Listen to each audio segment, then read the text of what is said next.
Buenas tardes y gracias por invitarme a hablar de este tema tan complejo y a la vez tan entretenido. Estas son mis disclosures, no tengo nada que declarar. El primer concepto que me gusta compartir, que hay que tener claro, es que hay dos diferentes mecanismos de estabilización. Los tejidos blandos, que sirven a estabilizar la patela entre 0 y 30 grados, y los tejidos óseos, pues la anatomía ósea que funciona cuando doblamos más de 30 grados. La segunda cosa importante que me gusta subrayar es que hay diferentes características anatómicas que influyen sobre la estabilidad lateral de la patela, pero si miráis el porcentaje que he puesto y subrayado en amarillo, veis que la displasia troclear es la que más se correlaciona en la estabilidad lateral de la patela, pero es la que menos tratamos a nivel quirúrgico. ¿Y por qué la displasia troclear puede influir en la instabilidad lateral de la patela? Porque prácticamente falta un sostén lateral debido al hecho que el cóndilo lateral se hace siempre más plano a medida que aumente la displasia troclear. No quiero hablar de la clasificación, simplemente acordar que la displasia troclear se define como un ángulo troclear mayor de 145 grados y subrayar otra vez que en el 95% de los pacientes con inestabilidad femoropatelar tenemos por lo menos un grado A de displasia troclear, pues muy frecuente y influye mucho en la inestabilidad patelofemoral. Pues ¿por qué no se estudia mucho y por qué no se trata mucho? Por diferentes razones. La primera, que es una cirugía mucho más agresiva y mucho más complejo restablecer una congruencia ósea. Segundo, porque los investigadores que empezaron a estudiar la instabilidad femoropatelar se enfocaron en la mayoría de los pacientes que tenían que tratar, que son adolescentes, pues tenían la fisis abierta y no se podían tocar las estructuras óseas. Y por esto empezaron con reconstrucciones siempre más avanzadas de los tejidos blandos mediales y dado que funcionaban muy bien, el tema de la displasia troclear siempre se dejó bastante al lado. Pero si miramos metaanálisis, sobre todo como esta, metaanálisis de nivel 2 y no series de casos, se ve que sí que tenemos fallos en la reconstrucción de los tejidos blandos, con recidiva de inestabilidad, y que la mayoría de estos fallos están correlacionados a presencia de displasia troclear de tipo C y D. Displasia troclear que no se ha corregido, juntamente o no a otros factores de riesgo anatómicos. Pues en los últimos 35, 40 años se empezó a hablar de técnicas que pudieran reconstituir un sulco troclear normal para evitar una recidiva, pues un fallo en la reconstrucción patelofemoral, pues en la parte más sencilla de la reconstrucción de la estructura que estabiliza la patela. Pero ¿cuándo tenemos que pensar de utilizar una troqueoplastia? Estas son indicaciones del doctor Fulkerson, que seguramente no es un novata, indicaciones del 2020. Y el doctor Fulkerson enfoca mucho el tema en dos cosas, en el J-sign y en un supratrochlear spur mayor de 5 milímetros y en pacientes con tróclea alta e hiperlaxitud. Estas tres categorías de pacientes para él necesitan una troqueoplastia si tienen una inestabilidad recurrente de patela y una displasia. Obviamente son indicaciones que no pueden ser ciertas para todo en cualquier caso, porque estamos hablando de un tipo de cirugía muy complejo y que se realiza muy poco. Pues cada uno puede tener sus propias indicaciones. Aquí os propongo mis indicaciones que obviamente pueden ser objeto de debate. Para mí hay que realizar siempre una troqueoplastia en caso de luxación permanente, nunca en caso de displasia leve de tipo A, porque si está fallando alguna reconstrucción que hemos hecho en estos pacientes, porque hemos hecho mal la cirugía o porque no estamos corrigiendo algún factor de riesgo. Para mí se puede emplear una troqueoplastia en paciente con displasia de tipo C y D cuando tienen un J-sign muy franco, y si no tienen una patela alta, porque si tienen una patela alta, primero iría a una distalización de la tuba estativa anterior. Y se puede utilizar una troqueoplastía en pacientes con displasia de tipo B, C y D solamente como tratamiento de rescate cuando se hayan corregido todos los demás factores de riesgo y el paciente siga con inestabilidad. Y para mí se puede tolerar hasta un 5 grados de valgo y hasta un 10 grados de rotaciones tanto femoral como tibial. Y se puede indicar, siempre según mi opinión, una troqueoplastia también en pacientes que tengan lesiones del cartílago hasta avanzadas, pero que no tengan dolor. Y mi elección es hacia una troqueoplastia de Bereiter en displasia de tipo B y C y una troqueoplastia de Deschure en displasia de tipo D. En caso que el paciente, además de tener una displasia, de tener dolor y de tener alteración del cartílago, tiene inestabilidad, pues podemos pensar de entrada a un trasplante osteocondral de tipo fresco. Y es curioso ver que en estos pacientes las lesiones del cartílago son más frecuentes a nivel de la patela y no a nivel de la tróclea. Lo que hacía hasta hace algún año era asociar una troqueoplastia a un trasplante solamente de la patela, donde acabo de decir, hay siempre el mayor desgaste del cartílago.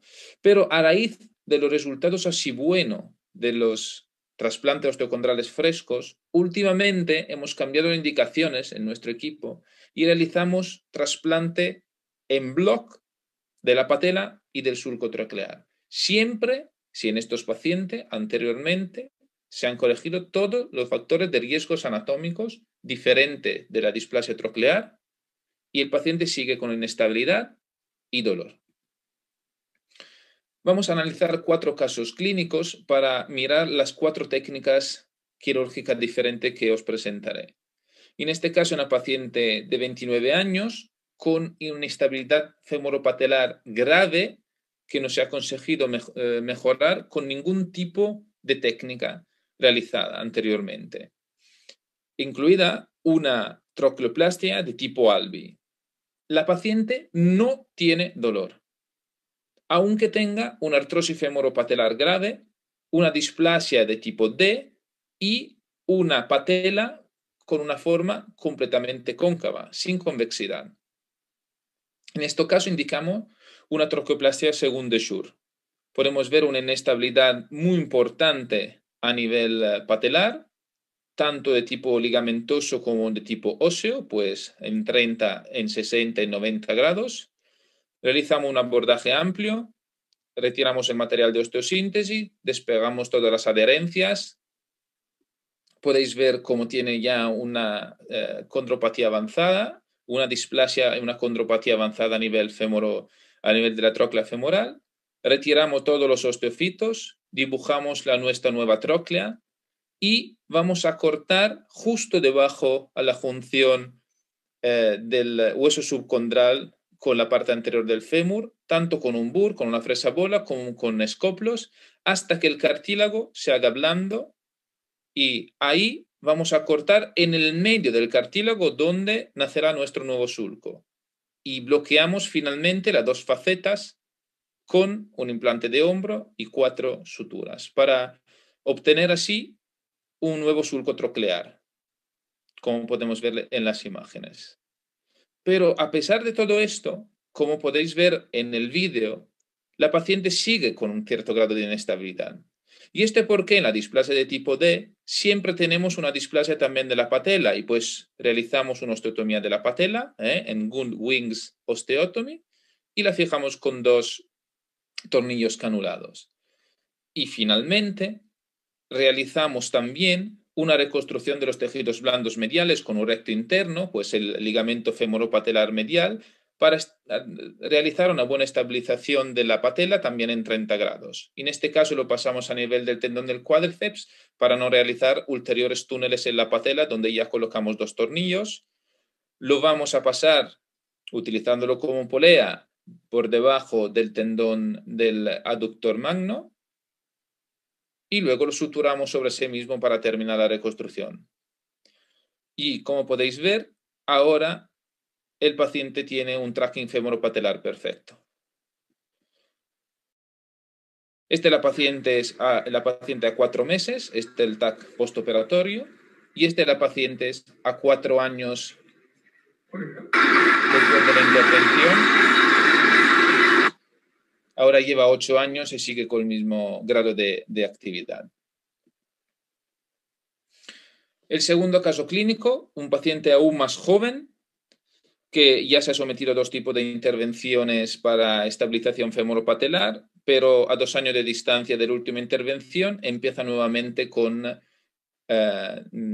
dislocaciones patelares y siempre sin absoluto dolor. Este es el vídeo preoperatorio. Veis una inestabilidad tanto ósea como ligamentaria, pues tanto en 30 grados como en 60 y 90 grados, asociado en este caso a hiperlaxitud. Y una tróclea de tipo C, pues indicamos una troqueoplastia según Berreiter.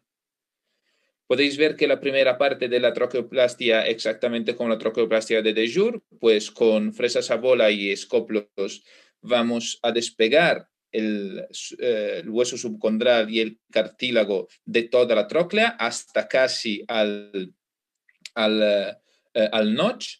Hoy en día se pueden utilizar también implantes específicos en vez de esta fresa bola, pero yo creo que no sean absolutamente necesarios. Y la peculiaridad de la troqueoplastia según Berreiter es que gracias al sulco a nivel óseo que hemos realizado y una presión manual sostenida hasta durante 10-15 minutos, se puede obtener un nuevo sulco. Aquí lo podéis ver precisamente, haciendo presión se puede bajar aún más el cartílago, pasando desde una displasia muy evidente a un buen surco troclear. Y finalmente lo fijamos como hemos fijado la troqueoplastia según De Jour, con un implante de hombro, 4 suturas. En este caso, 2 de las suturas van en el centro del nuevo surco y 2 van hacia la faceta lateral, que es la que más se tiene que bajar debido al tipo de displasia. Y lo vamos a anclar con 2 implantes de hombro que utilizamos como segunda hilera usualmente en el hombro. Y esto es el resultado definitivo pre y post troqueoplastia. Dado que en este caso ya se había utilizado el recto interno por la primera reconstrucción del patelofemoral, se utilizó el tendón del cuádriceps para una reconstrucción según Stinsen. Y este resultado final, estable tanto en 30 como en 60 como en 90 grados. El tercer caso ya es diferente, porque la paciente siempre es joven, tiene inestabilidad femoropatelar residual mínima a pesar de las anteriores intervenciones, pero ha desarrollado un dolor femoropatelar muy importante a diario que le impide una vida normal. Vemos una displasia de tipo D, una lesión central difusa del cartílago de la patela y casi solo central de la tróclea femoral. Y en este caso, considerando que la paciente tiene dolor, lesiones del cartílago, inestabilidad y displasia grave, indicamos un trasplante osteocondral fresco, tanto de la patela como de la tróclea. Esta es la evaluación preoperatoria. Veis que tiene un resorte importante que la paciente no nota, ahora está bajo anestesia, no lo nota durante la vida normal, probablemente por una buena compensación muscular, y no tiene defectos a nivel del eje del miembro inferior. Como podéis ver, desde la imagen central utilizamos guías de corte que utilizamos usualmente para prótesis femoropatelares de tipo Onley, intentando cortar cuanto menos hueso posible, pues justo subcondrales. Esto es la imagen una vez realizado el corte y misma cosa a nivel de la patela, como veremos después. Este es el corte realizado a nivel de la tróclea femoral, pues como veis hemos cortado totalmente la displasia. Y podemos realizar a nivel del donante los cortes tanto a nivel de la tróclea como se puede ver en estas imágenes, intentando cortar la misma cantidad de hueso que se ha cortado a nivel de la rodilla del paciente, colocando el trasplante en su posición y cuando haya un match perfecto, fijarlo temporalmente con 4 agujas de Kirchner y luego con 4 tornillos tipo Herbert canulados sin cabeza. Aquí podéis ver cómo hemos reconstituido un buen surco troclear anatómico en la rodilla del paciente. Y finalmente realizamos la misma cosa a nivel de la patela, pero utilizando, como veremos más tarde en la última técnica quirúrgica, pin que se pueden reabsorber. Y está el trekking femoropatelar que ya se ha completamente corregido hasta sin suturar la cápsula y sin reconstruir el ligamento patelofemoral medial. Las radiografías son de control a 1 mes y el TAC de control a 6 meses, donde se ve una integración ósea perfecta. El último caso es un paciente de 30 años que hace un trabajo manual importante, que está conforme con el grado de estabilidad que se ha conseguido con las intervenciones anteriores, pero empieza a desarrollar dolor femoropatelar claro y muy intenso.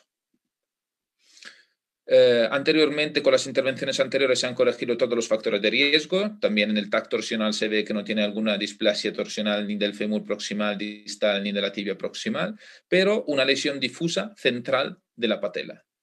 Pues en este caso, dado que el problema del paciente es dolor, aconsejamos realizar un trasplante osteocondral fresco solo de la patela. Este es el estado del paciente con visión artroscópica. Realizamos un abordaje parapatelar medial, una denervación circunferencial de la patela. Luego vamos a nivel del donante, donde vamos a marcar las esquinas del trasplante y a realizar un corte con una pinza clásica que utilizamos en la prótesis de rodilla, cortando siempre cuanto menos hueso posible y luego quitando todo el tejido blando que puede dar reacciones inmunitarias. Midimos bien nuestra pieza y quitamos cualquier traza de sangre con un lavado. Si nos parece demasiado grande, podemos recortar un poco el cartílago para que haya un match perfecto y cortamos la misma cantidad de hueso también a nivel de la rótula del paciente, del receptor. Si no nos gusta, podemos mejorar el corte con una sierra en alta precisión. Fijamos, una vez obtenido el offset correcto temporalmente con agujas de Kirchner y finalmente realizamos la fijación con estos pins en ácido poliláctico que se van reabsorbiendo en más o menos 1 año y medio. Ponemos uno a cada esquina para que el trasplante sea bien fijo. Y como podéis ver de este TAC postoperatorio, el matching es absolutamente perfecto. Hablando de esta técnica, que seguramente son muy complejas, seguramente nos preguntaremos cuáles pueden ser los resultados. Lo que sabemos en la literatura, hablando de la troqueoplastia, es que son muy eficaces en tratar la inestabilidad recurrente, pero que no tenemos datos a largo plazo sobre el dolor femoropatelar y sobre el desarrollo de la artrosis. Aún así, los artículos a largo plazo de seguimiento, 8 o 10 años máximo, dicen que la satisfacción del paciente, por lo menos los primeros 8 años, supera con lo que pueden ser las secuelas que derivan de este tipo de técnica, pues se pueden aconsejar. Hablando de los trasplantes osteocondrales frescos, es todo diferente porque tenemos casi nada de literatura. La mayoría de las intervenciones se realizan en pocos centros y hasta los seguimientos más largos no llegan ni a 8 años. Nuestra experiencia se basa sobre un follow-up de más o menos 4 años, es un 4 años y medio. Y lo que podemos decir, por cierto, es que se puede obtener una integración ósea perfecta en el TAC, que se puede disminuir y casi quitar el dolor femoropatelar en todos los pacientes, pero que no podemos decir nada sobre el estado del cartílago a mediano y largo plazo, porque necesitamos por lo menos 6-8 años de seguimientos y resonancias para entender si de verdad funciona y se ha integrado también la parte cartilaginosa de nuestro trasplante. Pues para terminar, ambas las técnicas son muy complejas, son muy eficaces en casos de recidivas graves de inestabilidad, pero no sabemos cuáles serán los resultados a largo plazo. Pues tenemos que indicarlas solamente en pocos pacientes y con indicaciones muy precisas porque son intervenciones de rescate. Y con esto termino y muchas gracias por vuestra atención.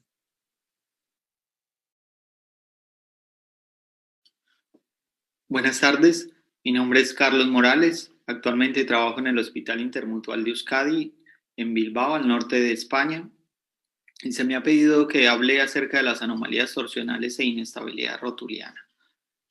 Como introducción, el manejo de estas anomalías lo tenemos como última opción de tratamiento y esto probablemente es debido a que falta un consenso en la terminología, a veces confusa.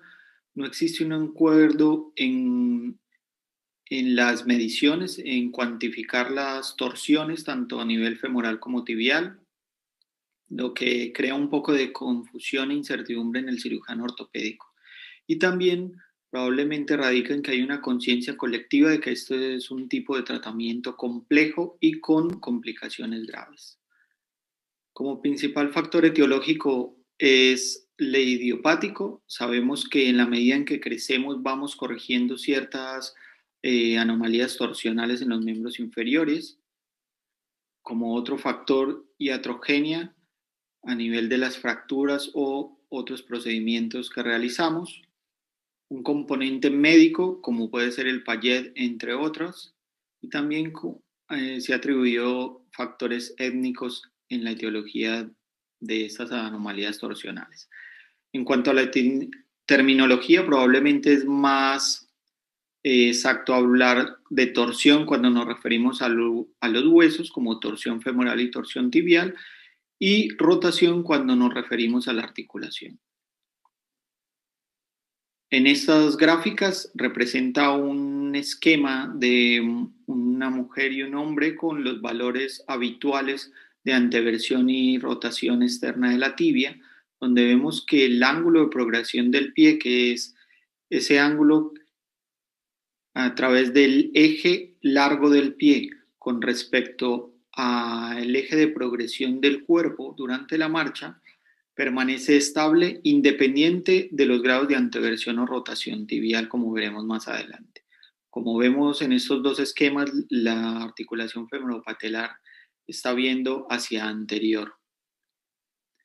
Cuando representa una mala alineación, como en el gráfico de la izquierda, con una rotación tibial externa excesiva o una anteversión femoral excesiva, vemos cómo ese eje de progresión del pie permanece estable a expensas de girar la femoropatelaria hacia interna en el gráfico de la izquierda o apoyar la cadera en la región más anterior como en el gráfico de la derecha. Este es un esquema donde hay una combinación de un exceso de anteversión femoral con un exceso de torsión tibial externa. Y vemos cómo la femoropatelar está viendo hacia interno y la cadera un poco hacia anterior. Para valorar los vectores de fuerza que existen a nivel de la femoropatelar, como vemos en esta flecha, representado por un vector de fuerza que ejerce el cuádriceps hacia proximal y hacia externo, y un vector hacia caudal y lateral que ejerce el tendón patelar, lo que queda una resultante de vector de fuerzas hacia externo de la patela. Si tenemos un balance adecuado, esto lo compensa el ligamento femoropatelar medial y la articulación femoropatelar lateral, la faceta lateral. Pero si vemos una rotación anormal o una anomalía torsional, vemos cómo se tensa el ligamento femoropatelar medial y hay una hiperpresión de la femoropatelar lateral. Probablemente con estos conceptos biomecánicos queda más lógico que rotemos el fémur para colocarlo debajo de la patela y no trasladar la patela para poder tener un buen equilibrio en la femoropatelar. El enfoque de este tipo de anomalías debe ser un enfoque global. Recordar que el principal restrictor para la luxación de la rótula es el ligamento femoropatelar medial, pero también el componente óseo, y aquí nos referimos a anomalías torsionales o alteraciones en la tróclea femoral, y el cartílago juegan un papel importante para el manejo integral de esta patología. Debe existir una perfecta sincronización, porque si esto no ocurre, podemos llegar a un mal resultado en el tratamiento. En cuanto a la anamnesis, es muy importante valorar la enfermedad actual, saber realmente cuánto está limitando esto para su vida, los antecedentes personales y familiares. En cuanto al examen físico, es importante valorar la marcha, hacer una inspección cuidadosa de los pacientes y realizar los test diagnósticos. Como vemos en esta gráfica, vemos una paciente con unas patelas viscas o estrabismo patelar y que se corrige esa rotación interna de las patelas cuando le pedimos que haga una rotación externa de los pies. También los test diagnósticos para valorar la torsión femoral y el ángulo muslo-pie para valorar la torsión tibial.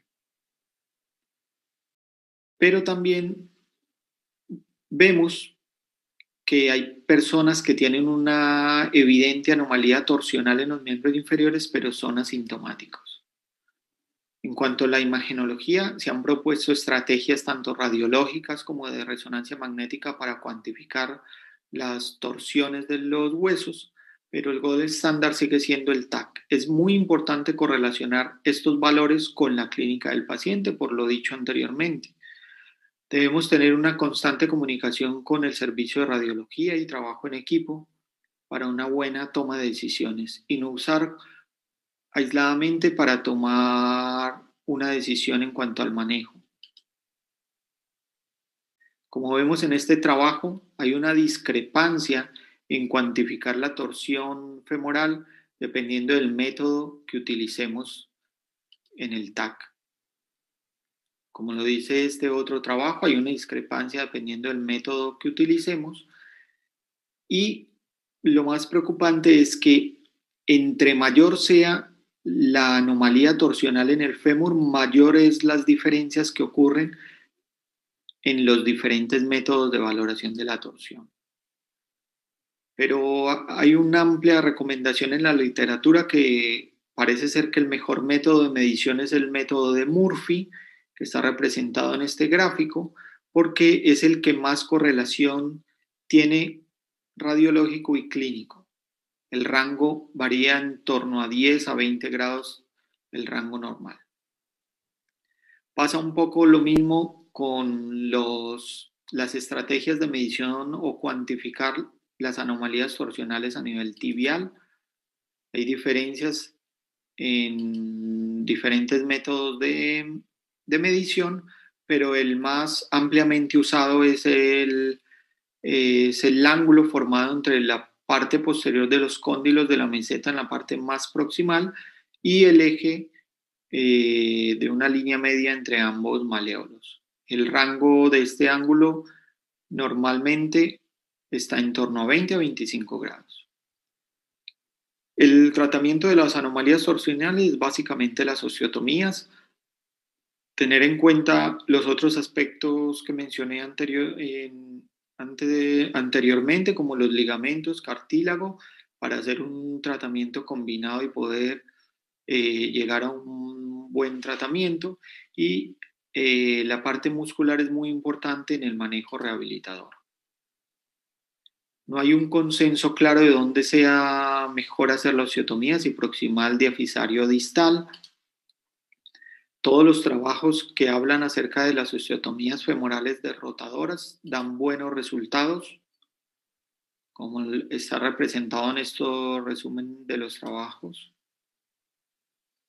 Pero hay un trabajo en que habla de que a nivel de donde hagamos la osteotomía puede tener una modificación en el plano coronal. Si la hacemos a nivel proximal, varizamos el plano coronal. Si la hacemos a nivel distal, valgizamos la extremidad.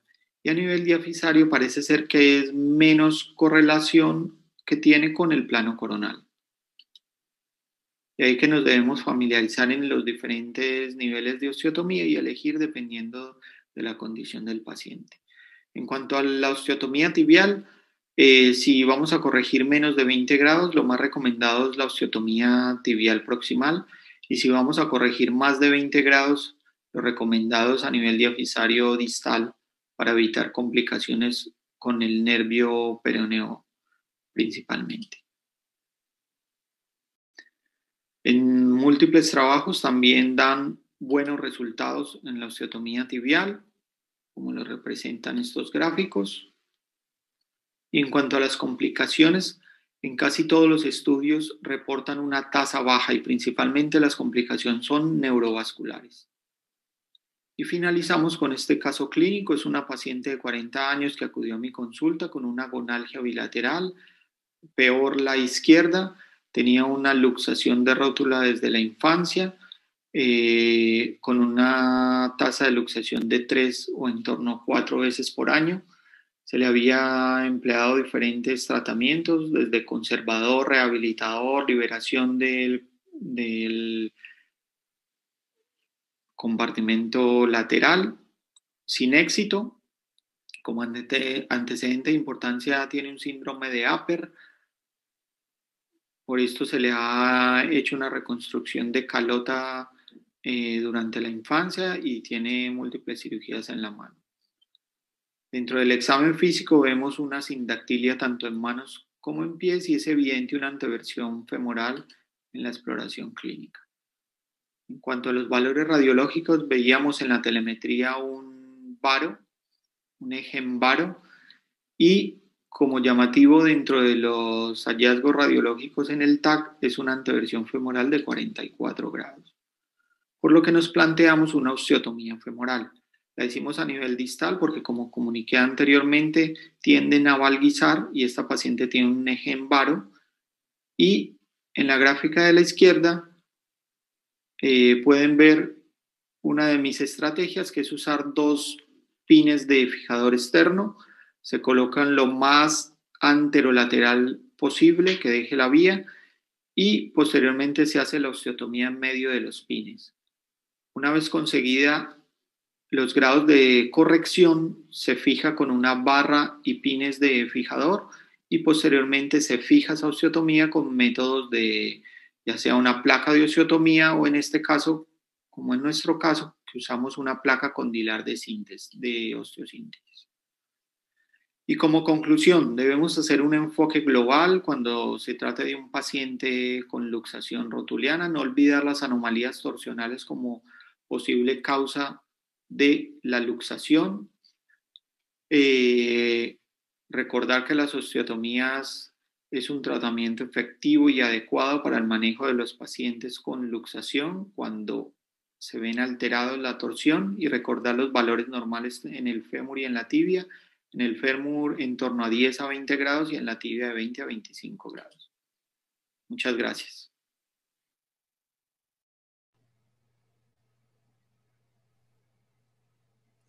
Muchas gracias, doctor Perelli. Muchas gracias, doctor Morales. Estamos teniendo una gran afluencia de compañeros visualizando este webinar, prácticamente desde el Suchiate hasta el Río Bravo. Hay representación de todos los estados y tenemos compañeros viéndonos desde Centro y Sudamérica. Así que gracias por acompañarnos. Estamos muy contentos y vamos a avanzar en el programa. La siguiente plática está a cargo del doctor Mauricio González Campos. Nos va a hablar de osteotomía de Fulkenberg y Emslie-Trillat, cuándo y cómo. Adelante, Mauricio, el tiempo es tuyo. Muchísimas gracias. No tengo video, no me están permitiendo compartir video, pero bueno, les comparto la pantalla.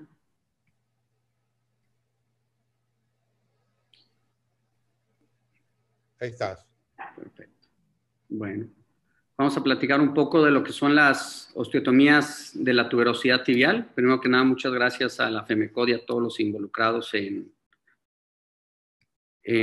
este webinar. Es un tema bastante complejo que creo que nos ha dado varios dolores de cabeza a la mayoría de los que estamos aquí. Sabemos que el dolor patelofemoral es un problema bastante complejo y de un difícil manejo, ya que hay muchas estructuras que están involucradas en este problema, ¿no? Sabemos también que la osteotomía tibial es un procedimiento que raramente lo vamos a hacer de forma aislada en estos pacientes y que las indicaciones van a depender principalmente de dos factores, que son el dolor y la inestabilidad recurrente, que es lo que estamos platicando ahorita, y la combinación de ambos. La etiología de los síntomas van a variar pues, de forma bastante en cada paciente. Tenemos alteraciones en el vasto medial, mal posicionado, mal orientado. Tenemos displasias, alteraciones de la rótula, mala alineación de toda la extremidad, laxitud ligamentaria, pero cualquiera que sea la causa, el resultado y el principal síntoma por el cual el paciente nos busca es el mismo, ¿no? El dolor. Entendiendo que el problema es un problema multifactorial, pues la clave del éxito en este tipo de cirugía es encontrar cuáles son los factores de riesgo que tiene cada paciente, asignarle la importancia a cada uno de ellos y en base a esto tratar de normalizar estos efectos como si fuera una patela estable sin sobrecargar el cartílago. ¿Y a qué me refiero en esto? Que si es un paciente que tiene una rótula alta, pues tenemos que normalizarla hacia una rótula a la altura normal. Si tenemos un paciente mal alineado, tenemos que llevarlo a la alineación correcta para normalizar estos efectos que comentamos y de esta forma llevar al paciente a tener un adecuado tracking rotuliano.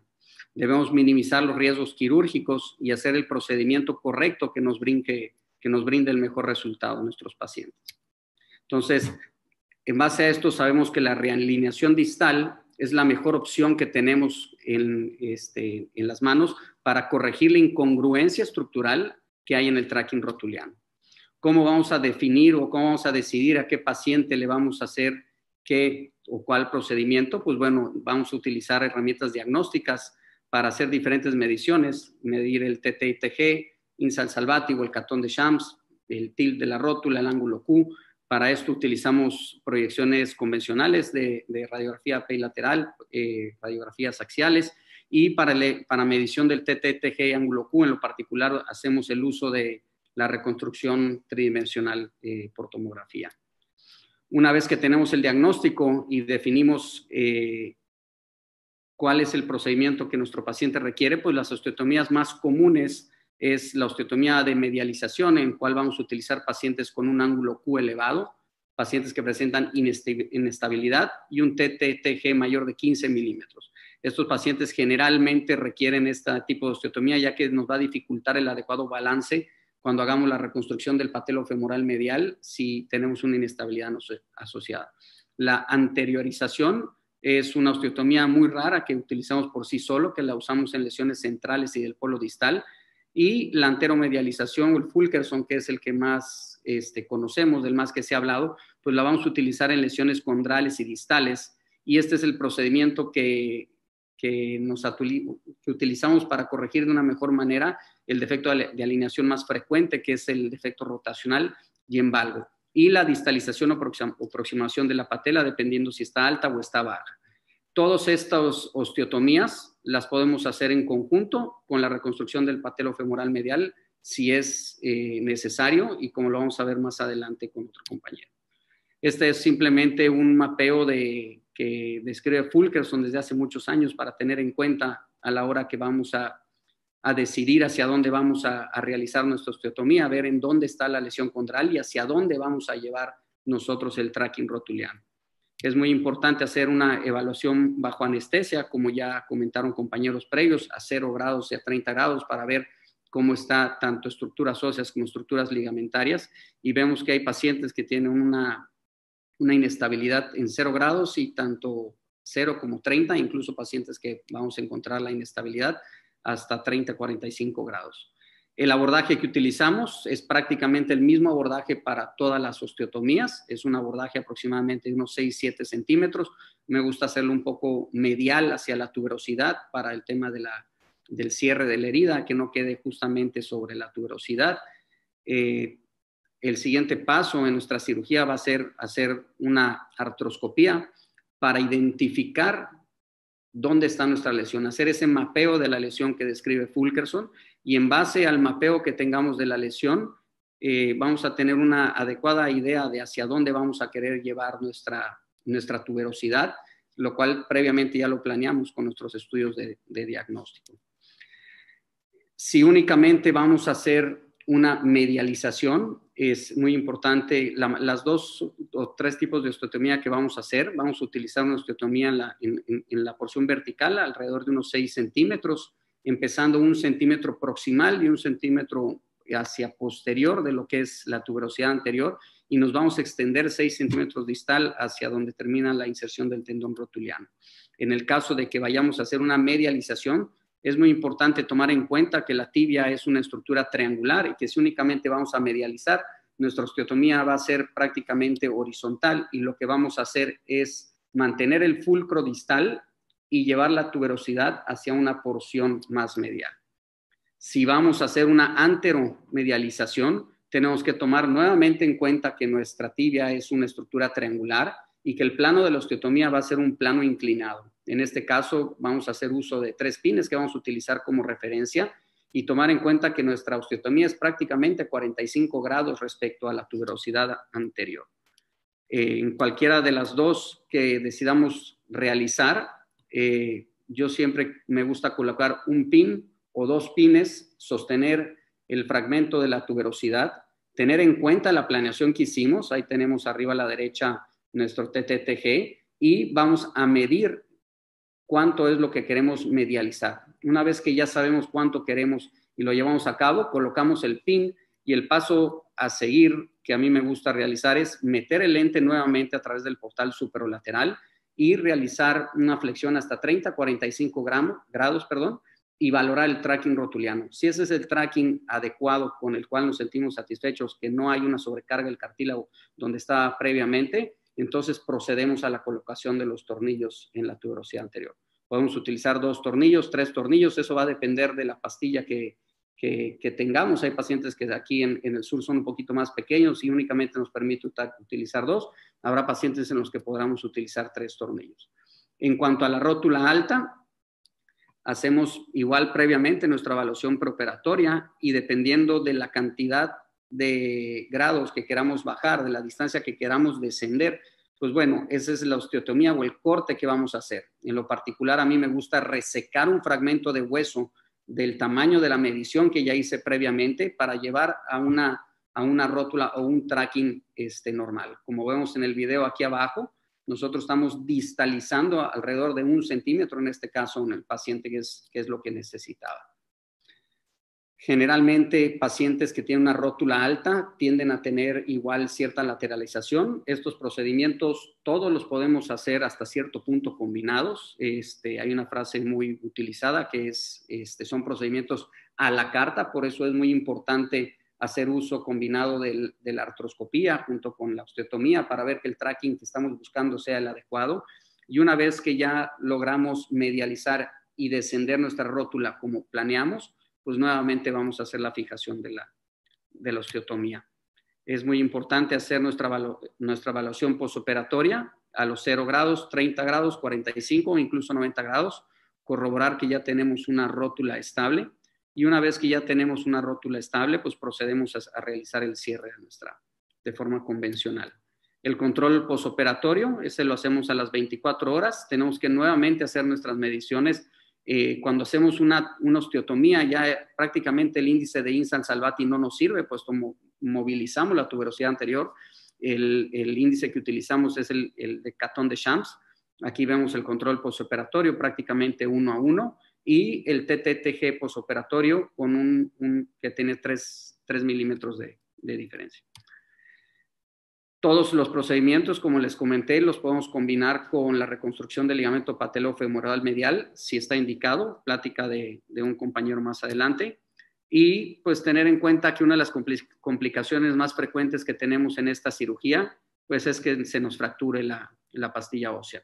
Aquí si ven la imagen hay un alambrado en la pastilla, Entonces tenemos que tener peculiar cuidado en la distancia en la que ponemos los tornillos del sitio de la osteotomía y un tornillo entre otro, y así como que deben diverger para evitar este tipo de complicaciones. Debemos entrar con material necesario por si eso nos llegara a suceder.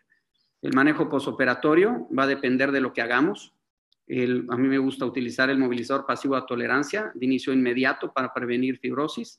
El paciente puede hacer apoyo total de la extremidad con una rodillera bloqueada en extensión. Únicamente le restringimos la movilidad activa hasta la semana 6 y a partir de eso empezamos un protocolo de rehabilitación específico.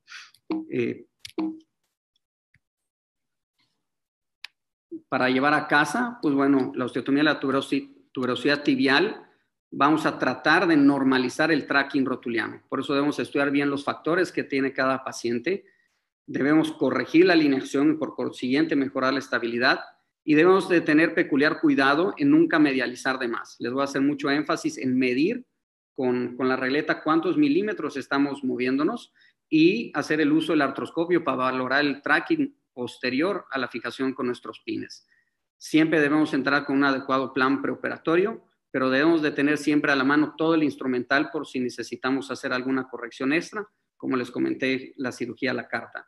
Y es muy importante, el procedimiento artroscópico es indispensable para valorar todo esto. Muchas gracias nuevamente y muchas gracias a la FEMECOT por permitirnos trabajar desde casa. Gracias.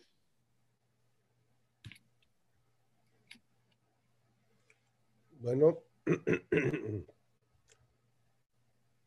gracias Mauricio por tu impecable presentación. Vamos a continuar.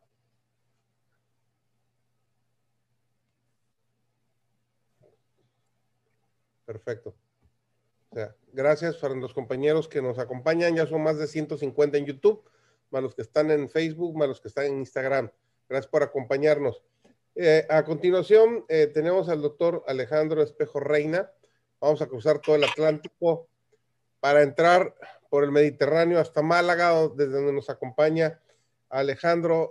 Una gran bienvenida y esperamos que todos puedan disfrutar la plática que él tiene para nosotros. Se titula Reconstrucción del ligamento patelofemoral medial. Adelante, Alejandro. Un momentito.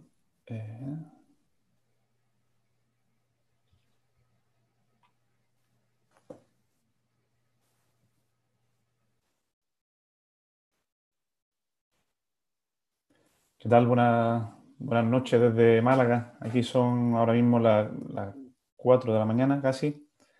Así que nada, espero que por lo menos les merezca la pena. Muchísimas gracias a la FEMECOT por la invitación y por la confianza que deposita en mí para esta charla y espero que la disfruten. Bueno, la reconstrucción del ligamento patelofemoral medial es quizá el gesto principal a la hora de tratar la inestabilidad femoropatelar. Todo lo que se ha hablado hasta ahora, desde mi punto de vista, son gestos que se le asocian a estas. Cuando existe una inestabilidad, es fundamental tratar este ligamento. Es una banda fibrosa que tiene unos 2 o 3 milímetros de espesor y que va desde la zona superomedial de la rótula hasta un punto situado entre el epicóndilo medial y el tubérculo del abductor. Tiene una longitud entre 40 y 70 milímetros, aunque hay bastante discrepancia en la literatura respecto a estas cifras. Y lo que sí parece que está claro es que tiene una inserción en la rótula de unos 20 o 30 milímetros y en el fémur de entre 10 y 22. Es fundamental conocer la anatomía porque nuestra reconstrucción, el éxito de nuestra reconstrucción va a depender de ello. Existe una referencia a la hora de hacer la intervención quirúrgica que consiste en trazar algunas líneas imaginarias en una radiografía lateral durante la propia cirugía. La primera línea que se traza es una línea paralela, que continúa a la cortical posterior del fémur, y a esta se le trazan 2 líneas perpendiculares, una de ellas en la parte más posterior de la línea de Blumensaat y otra a la altura del cambio de curvatura en el cóndilo posterior del cóndilo medial, ya cuando hace la transición con la cortical posterior del fémur. En el punto este que está señalado, en ese círculo, es donde debemos intentar colocar nuestra inserción femoral. Este es el punto crítico en la rótula. Se conoce, pues se ve, es bastante obvio donde se inserta el ligamento patelofemoral medial, pero en el fémur suele haber problemas. Esta sería la imagen que encontramos intraoperatoriamente. Ese sería el punto de entrada de nuestra aguja o del punto de fijación. ¿Vale? Aunque hay un artículo muy reciente que ni siquiera está en papel todavía, está en prensa, que dice que bueno, esta referencia, aunque es útil, no es infalible. Entonces, ellos abogan por la palpación del surco que queda entre el epicóndilo medial y el tubérculo del abductor. Y, en fin, yo creo que no se puede prescindir de ninguna de las dos, sobre todo si estamos utilizando técnicas poco invasivas.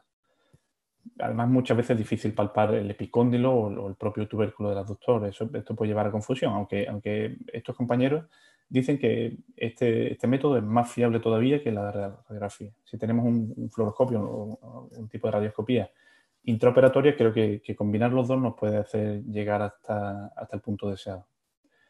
En cuanto a la biomecánica, ya se ha comentado antes, creo, es el principal restrictor del desplazamiento lateral de la rótula y soporta hasta 170 newton. Como se ve en el vídeo, cuando se realiza una extensión, este ligamento se relaja y adquiere su mayor relevancia a unos 30 grados de flexión. Más allá de esto, a partir de los 60 aproximadamente, deja de tener influencia porque ya la restricción la hacen las partes óseas. No obstante, cuando hay defectos óseos, pues también puede tener una mayor tensión. En cuanto al mecanismo lesional, muy parecido al ligamento cruzado anterior. La mayoría de las veces, como en el vídeo de arriba, se produce sin contacto, en una posición con valgo, flexión de 30 a 45 grados y rotación externa de la tibia. Lo que pasa es que, claro, si recibimos un golpe como en el vídeo de abajo, pues seguramente también tendremos este tipo de problema, aunque es mucho menos frecuente. En este estudio, es un estudio muy curioso de unos compañeros que revisaron vídeos de YouTube sobre luxaciones de rótula y determinaron que esta es la manera más frecuente de lesionarse. Esto además concuerda con estudios previos, ¿no?, biomecánicos. En cuanto a las indicaciones de tratamiento, va a ser fundamentalmente la luxación recidivante de rótula. Aunque también puede aplicarse en el primer episodio. En estos casos, cuando tenemos un fragmento óseo, como aquí en este corte de resonancia, que se ve que en el lado medial hay un fragmento óseo, entonces esto deberíamos fijarlo en un primer episodio, no deberíamos dejar que esto ocurra por sí mismo para obtener una fijación lo más anatómica posible. Además, puede haber otras lesiones asociadas. Quizás la principal sea la lesión osteocondral. Aquí esta es muy masiva. De hecho, pudimos reconstruirla, con lo cual hicimos un autotrasplante osteocondral. Pero claro, este tipo de casos necesita una cirugía tras el primer episodio de luxación. Y también deberíamos plantear una reconstrucción del ligamento patelofemoral medial cuando existen estos factores de riesgo. En pacientes jóvenes con fisis abierta se multiplica por 2 el riesgo de sufrir una segunda luxación o tener una luxación recidivante de rótula respecto a los pacientes mayores. Cuando tenemos una TTGT o una TAGT elevada, también tendremos pues casi el triple de posibilidades de tener una luxación recidivante de rótula. Asimismo, cuando tenemos una patela alta y como también comentó el doctor Perelli anteriormente, cuando existe una displasia troclear, este es el factor que más influye. Cuando no tenemos ninguno de estos factores, la posibilidad de tener un segundo episodio de luxación de rótula se sitúa entre el 7 y el 13%. Cuando tenemos 2 de ellos, se sitúa entre el 29 y el 60%. Si hay 3, en la posibilidad de tener una luxación recidivante de rótula y una lesión del resto de estructuras de la rodilla de hasta el 78%, que es un montón. Entonces, en los casos en los que encontremos 2 o 3 factores de riesgo de esta lista, pues deberíamos realizar una reconstrucción en el primer episodio de luxación de rótula. En cuanto a las técnicas quirúrgicas, vamos a hablar de 3 tipos de factores que van a influir. Uno de ellos tenemos que tener en cuenta el tipo de injerto que queremos utilizar. Este es el tendón del cuádriceps, que para mí en el momento actual es el preferido. Podemos utilizar también tendones de la pata de ganso, tanto el gracilis como el semitendinoso, que en el caso de la reconstrucción del ligamento patelofemoral medial utilizaremos solo uno de ellos, porque, como hemos dicho antes, tiene 2 o 3 milímetros de grosor. Realmente nuestra plastia va a llevar casi siempre entre 6 y 8 milímetros, con lo cual vamos a tener un ligamento bastante más potente que el original. Y también podemos utilizar aloinjertos, aunque sobre esto no hay mucho escrito. Parece que los resultados clínicos no son malos, pero no hay tanta literatura al respecto. Otro factor muy importante a tener en cuenta en la reconstrucción del ligamento patelofemoral medial es la fijación en rótula. Esta se puede hacer sin túnel, que bien se puede hacer colocando unos implantes en la zona medial de la rótula o suturando o atravesando las partes blandas. Hay muchísimas técnicas descritas. Algunas de ellas lo hacen a través de la propia fascia que rodea a la rótula y, como hemos visto antes en el vídeo del doctor Perelli, se puede hacer también a través del tendón del cuádriceps. Los túneles pueden ser confluyentes, quiere decir que en la rótula, en el ángulo superomedial de la rótula, hacemos una V con 2 túneles, de manera que podemos pasar nuestra plastia a través de él y volver al fémur. Y finalmente existen técnicas con túneles paralelos, que bien se puede hacer atravesando la rótula por completo o se pueden hacer oblicuos de tal manera que salgan desde, o sea, que el túnel vaya desde la zona medial de la rótula hacia la zona anterior. ¿De acuerdo? Hacen un bucle, pero en este caso el bucle lo harían en el centro de la rótula.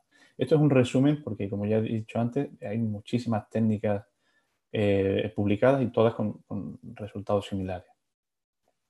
En cuanto a la inserción en el fémur, se puede realizar una inserción anatómica en el punto que hemos citado antes, entre el tubérculo del abductor y el epicóndilo medial. Lo que pasa es que en este caso, sobre todo en pacientes jóvenes, podemos tener problemas con la fisis. Cuando realizamos una inserción anatómica en pacientes ya con cierta madurez ósea, podemos hacerlo tanto con implantes como con tornillo interferencial, y parece ser que biomecánicamente son similares, son equivalentes, no hay uno que sea superior al otro. La otra opción sería rodeando el tubérculo del abductor. Hay distintas técnicas, entre ellas la del doctor Monjau, compañero de España, que proponen una técnica que rodean ese tubérculo abductor ya en su zona más distal. Esto no es exactamente anatómico, pero podría ser válido. Biomecánicamente parece que es un poquito peor, sobre todo si lo comparamos con técnicas epifisarias a la hora de hacer una reconstrucción en los niños. Estas segundas técnicas, las técnicas epifisarias, serían un poquito más distales de la anatómica y esta que propone el doctor Muñoz un poquito más proximal. Entonces, aunque no es exactamente anatómico, probablemente sean técnicas perfectamente válidas desde el punto de vista clínico. Aquí les voy a mostrar algunas imágenes de las técnicas que solemos utilizar nosotros habitualmente. Quizás en los últimos años hemos utilizado sobre todo una reconstrucción con semitendinoso o con gracilis, si era de un grosor adecuado, con túneles en V, como hemos descrito antes, en la rótula. Se realiza una incisión justo medial a la rótula y otra sobre el epicóndilo aproximadamente, sobre el epicóndilo medial. Se colocan las 2 agujas guías para realizar nuestros túneles con broca canulada, de manera que acaben comunicándose. Hacemos el paso de la plastia. Previamente hemos tenido que comprobar que tengamos una longitud suficiente. Y pasamos esta plastia a nivel justo superficial a la cápsula, intentando que no quede intraarticular, aunque si quedara intraarticular tampoco sería ningún problema. Pasaríamos en esta capa, entre la capa 2 y 3 de la fascia medial, nuestra plastia hacia el lado medial. Seguidamente colocaríamos nuestra aguja en el punto deseado, en el punto anatómico de inserción del ligamento patelofemoral medial, y fijaríamos con un tornillo interferencial. Aquí se ve un detalle del doble fascículo que se genera con esta técnica, que queda bastante anatómico y la verdad es que hemos tenido muy buenos resultados clínicos. Aquí está en una imagen artroscópica en la que se ve una báscula lateral y una lateralización propiamente dicha de la rótula, y en el postoperatorio se ve una perfecta reducción de la rótula. El problema de este tipo de técnicas que llevan túneles en el hueso es que pueden producirse fracturas. De hecho, nosotros hemos cambiado nuestra técnica porque tuvimos un caso de una fractura, pero para nosotros ya fue suficiente. Entonces, tras esta fractura de la esquina suprarmedial de la rótula, empezamos a utilizar el tendón cuadricipital, que está también ampliamente descrito en la bibliografía. Primero se toma el injerto y se mide para que no tengamos ningún problema de longitud y tampoco de plástica que entre en el túnel. Se coloca la aguja en el punto anatómico del fémur, se realiza el pase igualmente superficial a la cápsula, si puede ser, que es la zona donde se sitúa este ligamento anatómicamente, y finalmente pues se realiza la fijación. Aquí en la última imagen se puede ver un detalle de cómo pasa de manera superficial a la cápsula la plástica con tendón cuadricipital. En cuanto a los resultados, pues son buenos con casi todas las técnicas. Diría que prácticamente con todas, aunque con algunas de ellas no hay mucha experiencia, como por ejemplo con los aloinjertos y con los injertos artificiales, que también se pueden utilizar, pero un poco con más reparo, ¿no? Porque no hay mucha literatura al respecto. Alrededor del 84% vuelve al mismo nivel deportivo previo y solamente se realiza revisión de esta cirugía en alrededor del 1% de los pacientes. En cuanto al tipo de injerto, quizás con el que haya mayor problema es con la técnica que se inserta en el tubérculo del aductor, según este artículo de McNeilan. En cuanto al índice de reintervenciones, la que parece que tiene un mayor índice de reintervenciones es el tendón del cuádriceps, pero parece ser que es por una rigidez de rodilla. En nuestro caso, hasta ahora no hemos tenido que hacer ninguna reintervención con esta técnica, así que bueno, no se refleja tan exactamente como en este artículo. Para llevar a casa, bueno, diría que es fundamental conocer la anatomía para realizar nuestra técnica lo mejor posible, porque el mayor índice de fallos está en las técnicas mal hechas. Debemos conocer la historia del paciente y los factores de riesgo que presentan asociados a su lesión del ligamento patellofemoral medial, que es la que genera la inestabilidad de rótula, y ver si tiene lesiones asociadas, pues como las lesiones trocondales que hemos dicho. Es fundamental que nos encontremos cómodos con el injerto, que tengamos muy claro dónde va todo, que tengamos muy claro el manejo de cada plástica. Tenemos que conocer diferentes recursos por si durante la cirugía, por ejemplo, como nos ocurrió a nosotros, tenemos una fractura para poder sacar la cirugía adelante. Y debemos estar tranquilos con la técnica que utilicemos porque, en general, si la hacemos bien, vamos a tener buenos resultados. Así que nada, muchísimas gracias. Muchísimas gracias, Alejandro, por tan brillante plática que nos ilustra bien la experiencia que estás teniendo con estos problemas de lesiones patelofemorales. Vamos a entrar de lleno ya en la recta final con la última plática a cargo del doctor Roberto Leal Gómez. Mándenos sus preguntas, ya nos están llegando para que podamos desahogarlas al final de la plática del doctor Leal. Así que, doctor Leal, adelante con el tema prótesis patellofemoral inlay. El tiempo es tuyo. Gracias. Buenas noches a todos y muchas gracias a FEMECOT por permitirnos expresar aquí parte de lo que nos gusta hacer definitivamente. En los casos en los que ya se ha generado un problema de artrosis a nivel de la articulación de la rodilla en el segmento del patellofemoral, pues ya tenemos que pensar en otras alternativas y una de ellas viene siendo la artroplastia patellofemoral, de la cual vamos a hablar la experiencia que tenemos con la prótesis inlay, que es de superficie. Vemos como introducción que la incidencia de artrosis patellofemoral es muy frecuente, más en las mujeres, ¿verdad? Y usualmente personas arriba de los 50 años, y como ya lo han mencionado, es una patología difícil de tratar, con resultados variables en todos sus tipos de tratamiento. Tenemos opciones primero a veces con antiinflamatorios, cambios de actividad, uso de la viscosuplementación, rehabilitación, control de peso, ortesis, etcétera, pero a veces nada de esto funciona y tenemos que llegar ya a una cirugía. Las opciones de manejo quirúrgico hay muchas, como son las plastías, ya dijimos, del ligamento patelofemoral, injertos de condrocitos, osteotomías, varias, plastías biológicas con o sin alineación. Y cuando teníamos antes una artrosis patelofemoral, pues definitivamente a veces teníamos que caer en una artroplastía total porque era la opción que teníamos disponible. Pues, sin embargo, si no tenemos todos los segmentos de la rodilla dañados y es una lesión de un solo segmento, pues tenemos la opción ahora ya de una artroplastía solo de ese segmento patelofemoral. Antecedentes sobre esto definitivamente vienen de ya de tiempo atrás, donde se estuvieron utilizando implantes on-lay. Aquí en México se estaba utilizando uno, el Avon, con resultados variables, ¿verdad?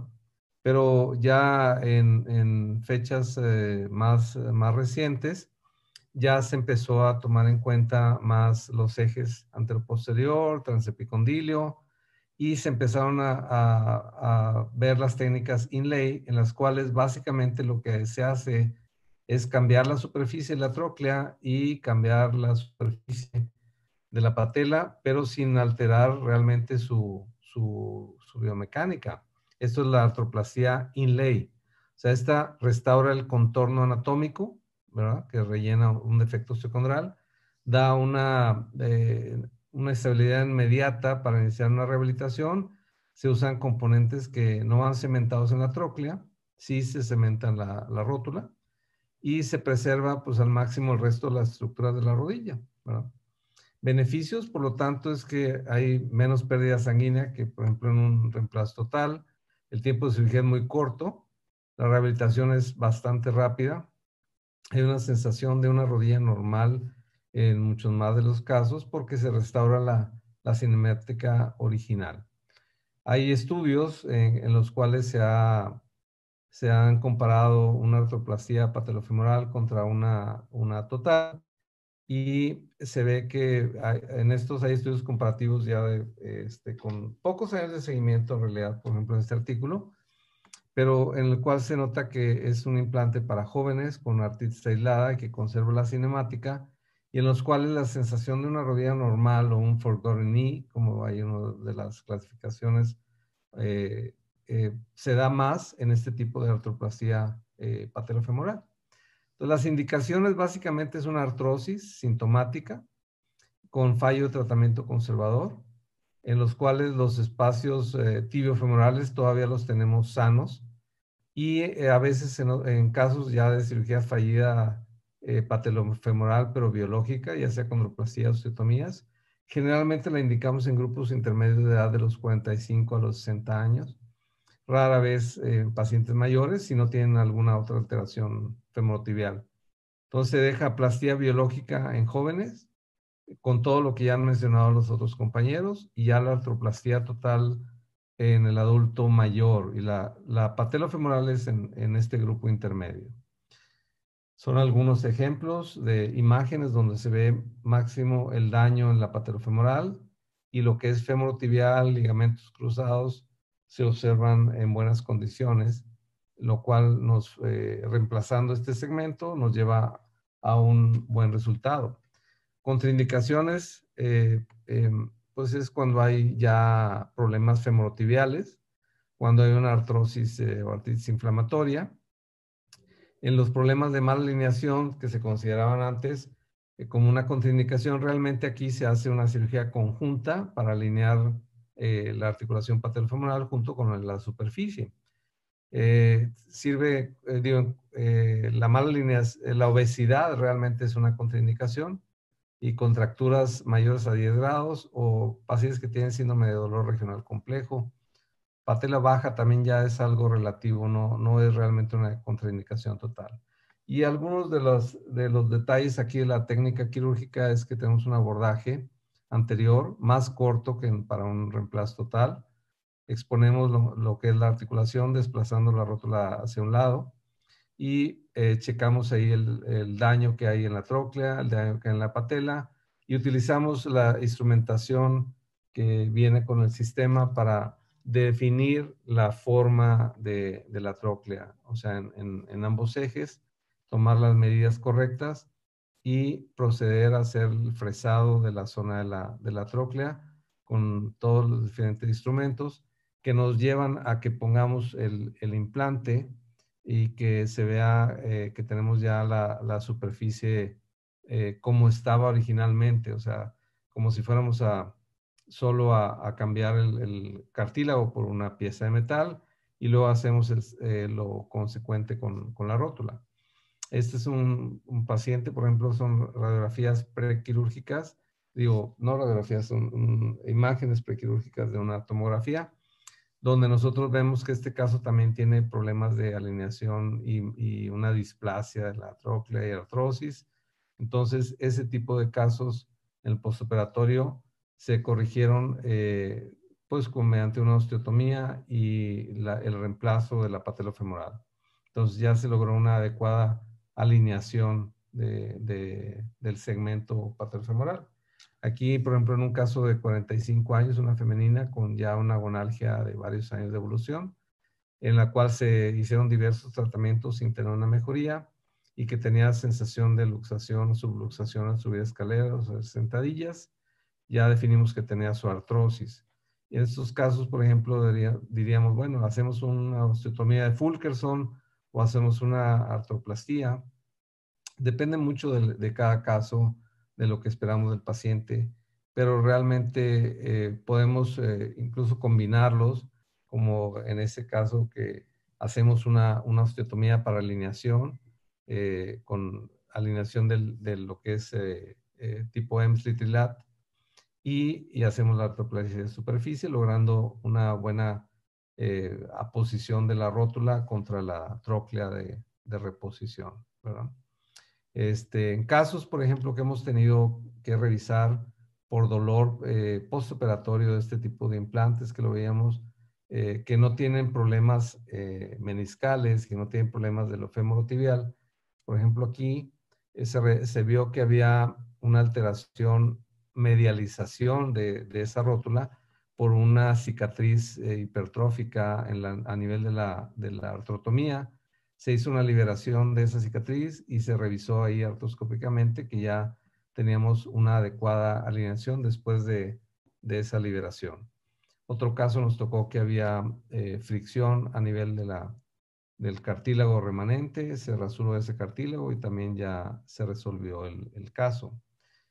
Manejo posquirúrgico aquí es movilidad y apoyo temprano. Hay que hacer que estos pacientes rápido estén moviendo la articulación. Esta es una de las ventajas que podemos tener sobre una osteotomía. Pero, como les digo, si tenemos, cada paciente lo tenemos que seleccionar muy bien. Si es uno más joven, pues nos vamos a una osteotomía. Si no tiene tanto daño de la superficie articular. Y el daño muy severo es mejor cambiar las superficies y tenemos muy buenos resultados con este tipo de implantes. Muchísimas gracias.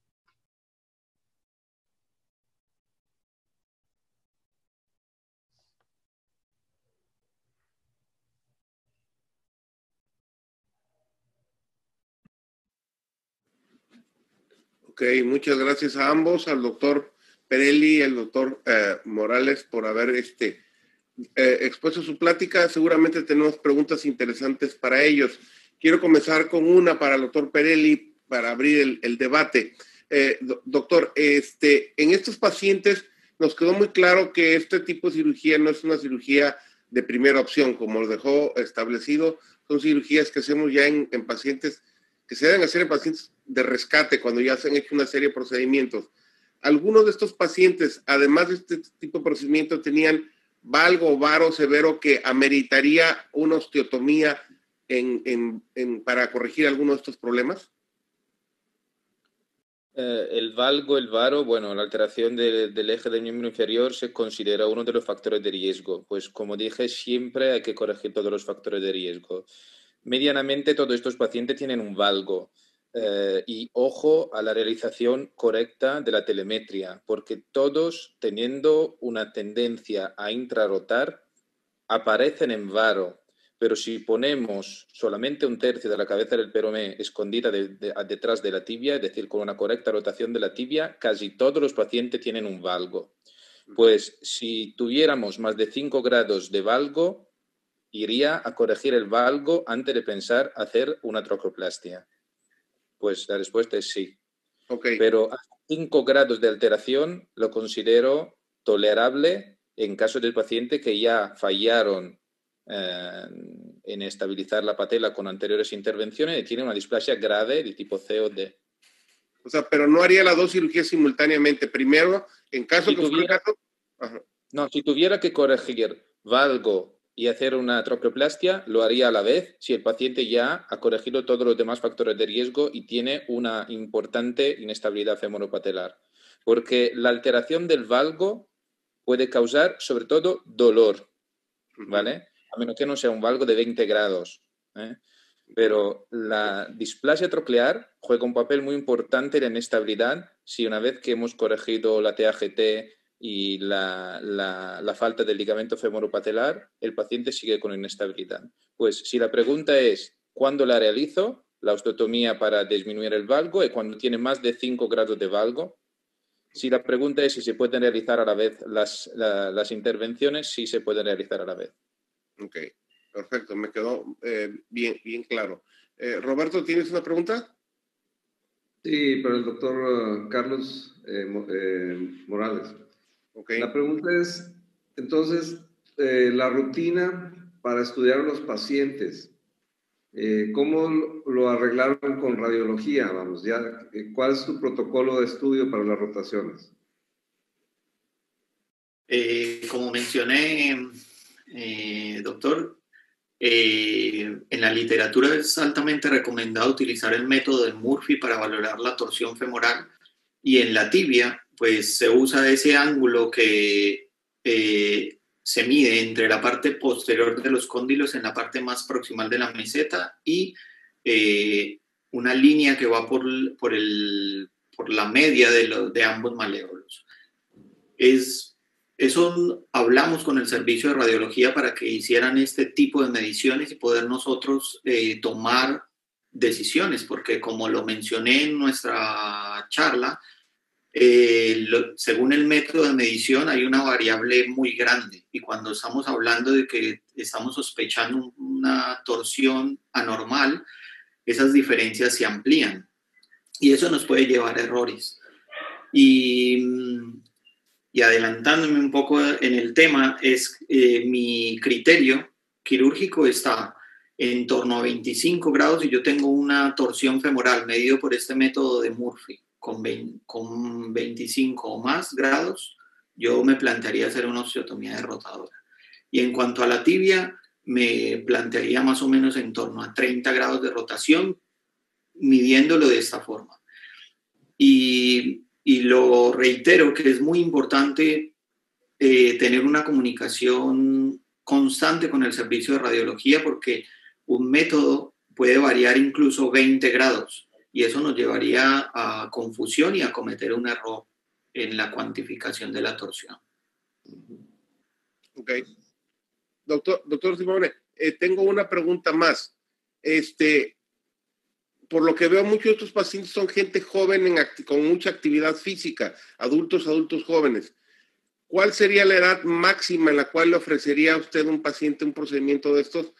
Porque para muchos quizás a lo mejor sería tentador o más fácil resolverlo con un reemplazo. Entonces, ¿cuál sería su recomendación como edad máxima para hacer este tipo de cirugía de rescate? Hay que dividir bien lo que es el trasplante osteocondral desde la trocoplástica. El trasplante osteocondral, para empezar a utilizarlo en España, tuvimos que hacer nosotros aquí en Barcelona un protocolo, porque tenemos una lista de espera por un trasplante como cualquier tipo de trasplante, y los pacientes no pueden ser mayores de 50 años. Pero la verdad que tenemos un pelín más bajo este tope, y nunca lo realizamos arriba de los 45 años. Porque al fin y al cabo, tenemos que obtener una buena integración. Y mientras sabemos que se integra bien a nivel óseo y sabemos que tenemos una buena viabilidad celular a nivel del cartílago siendo fresco, pero no sabemos el destino del cartílago, pues arriba de los 45 años los desaconsejamos. Lo que es una trocleoplastia depende mucho, no solamente de la edad del paciente, depende mucho si tenemos que corregir otros factores de riesgo a la vez, pues en un paciente de 50 años no tolera muchísima cirugía y pues vamos por un reemplazo, pues una femoropatelar. Mientras un paciente debajo de los 50 años, si tiene todavía buen cartílago y sobre todo no tiene dolor, pues podemos realizar una trocleoplastia. El problema es que casi nunca los pacientes más mayores de 35 años no tienen dolor. Pues es por esto que no realizamos la trocleoplastia, pero no porque no se pueda realizar, porque tienen criterios de dolor. Ok, muy bien. Sí. ¿Otra pregunta, Roberto? No, ya ahí estuvo contestado porque sí, era básicamente lo de la edad, que yo también lo quería manejar por el uso de la prótesis patelofemoral. Y la segunda era que casi todos tienen dolor. Esa es una de las razones por las que los atendemos, o por las luxaciones, ¿verdad? Entonces también ya está perfectamente bien contestado todo eso. Okay. Yo creo que aquí lo importante es que pues cada caso es diferente y cada paciente lo tenemos que individualizar su tratamiento y tenemos que hacer un tratamiento, como han dicho otros autores, a la carta, o sea, empezar con algo de tejidos blandos, seguido junto con osteotomías, y empezar de las osteotomías. Nosotros somos más de la idea de primero las más sencillas, que son alrededor de la tuberosidad tibial, y definitivamente pasar a la trocleoplastia y las deformidades torsionales, pues ya en casos un poquito más severos. Ok, doctor Morales, muchos de estos pacientes con problemas de torsiones y estos problemas se encuentran desde que son pequeños. ¿Qué hacen mientras llegan hasta una edad de maduración esquelética para poder hacer un procedimiento correctivo?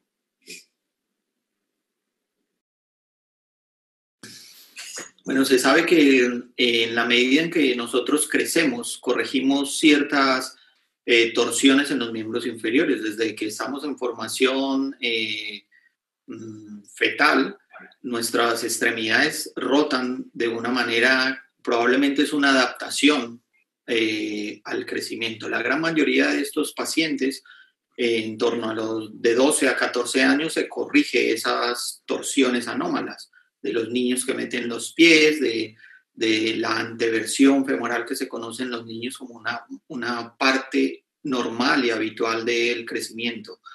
Y yo creo que no se debe hacer nada con respecto a eso, sino esperar el crecimiento, porque se han intentado hacer múltiples ortesis, zapatos correctivos y todo, y eso no ha demostrado que tenga una influencia en cuanto a la disminución de las anomalías torsionales.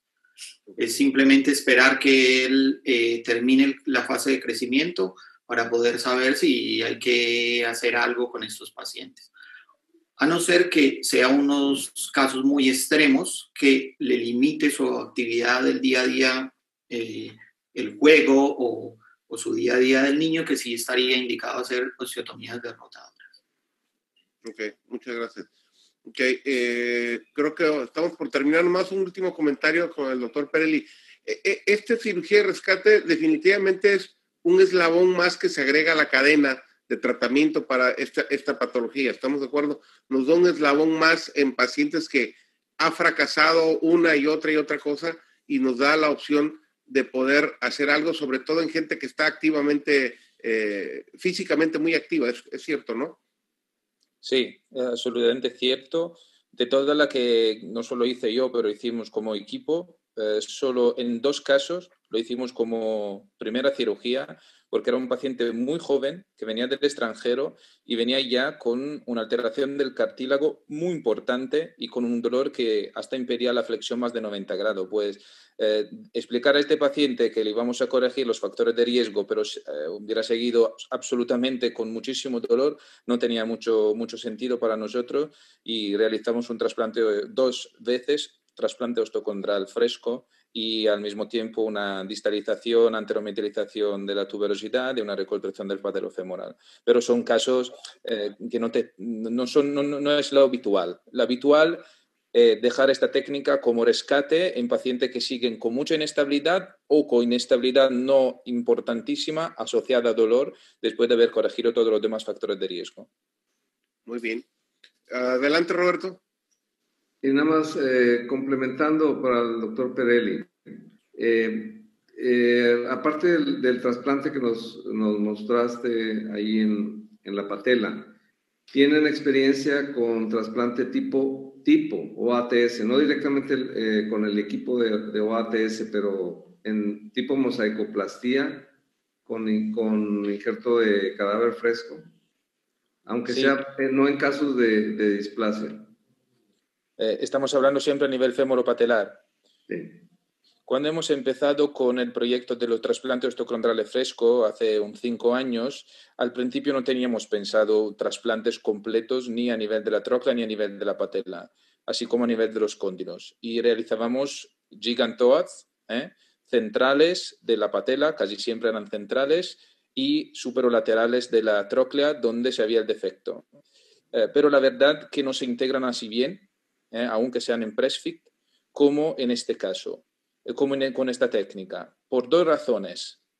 La primera razón es que la tasa de integración es inversamente proporcional a la cantidad y al espesor del tejido óseo. Y por esto que cuanto menos hueso implantemos, 6 milímetros suficiente, cuanto más fácil que se generen neovasos y pueda llegar sangre a nivel del cartílago. Y la segunda cosa es la estabilidad. Todos estos trasplantes, en este trasplante realizamos un corte plano, mientras en el gigantoads, aunque sea cilíndrico, hay un cierto grado de inestabilidad.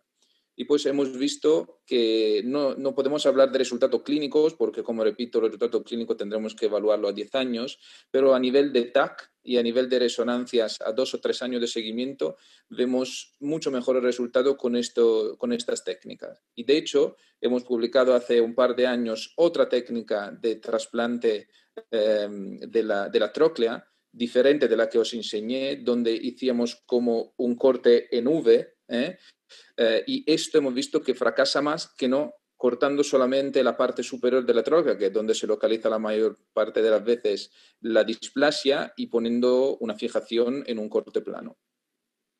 Ok, bien. Mientras, a nivel del cóndilo, funciona perfectamente un gigantoad sin necesidad de trasplantar todo el cóndilo, y a la meseta igual.